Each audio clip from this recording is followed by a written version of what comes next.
সন্তান, আমি এই জনপদের সন্তান। আপনাদের কাছে আমি একটি উদাত্ত আহ্বান জানাতে চাই। আপনারা আমার ডাকে বহুবার সাড়া দিয়েছেন। আমি যে প্রোগ্রামে ডেকেছি আমার নেতা ডাক্তার ইয়াসির আরশাদ রাজনের প্রোগ্রামে, সেই প্রোগ্রামে আপনারা সর্বাত্মক সহযোগিতা করেছেন এবং উপস্থিত থেকে সেই প্রোগ্রামকে সাফল্যমণ্ডিত করেছেন। এই জন্য আমি আমার ব্যক্তিগত পক্ষ থেকে, আমার সংগঠনের পক্ষ থেকে আবার আপনাদের শুভেচ্ছা এবং অভিনন্দন জানাচ্ছি। বক্তব্য শুধু একটি বক্তব্য, যারা এই নমিনেশন নিয়ে পটল পরিবারকে বিভ্রান্ত করে, এই বিভ্রান্তের ফাঁদে একটি কুচক্র মহল, যেটাকে আমরা সিন্ডিকেট নামে নামকরণ করেছি, সেই সিন্ডিকেট লালপুর বাগাতিপাড়ার এই ধানের শীষের খেটে খাওয়া মানুষের মাঝে নানান সময় নানান ধরনের কথা বলে যে উস্কানি এবং বিভ্রান্তি ছড়াচ্ছে, এই বিভ্রান্তিতে কখনো আপনারা মাথা ঘামাবেন না।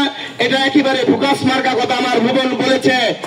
নমিনেশন ভোট হবে কিনা সেটা এখনো অনেক দূরে, নমিনেশন হয়ে গেছে এই কথাগুলো আপনাদের বলে বিভ্রান্ত করা আর আপনাদের পায়ের পরে পা তুলে গন্ডগোল করার একটি পলিসি, এটাতে কখনো পারবেন না।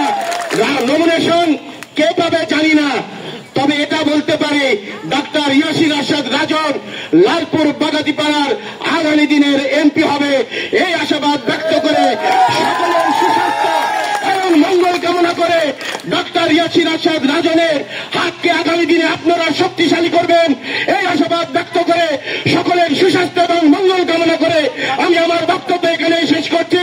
আল্লাহ হাফেজ। শহীদ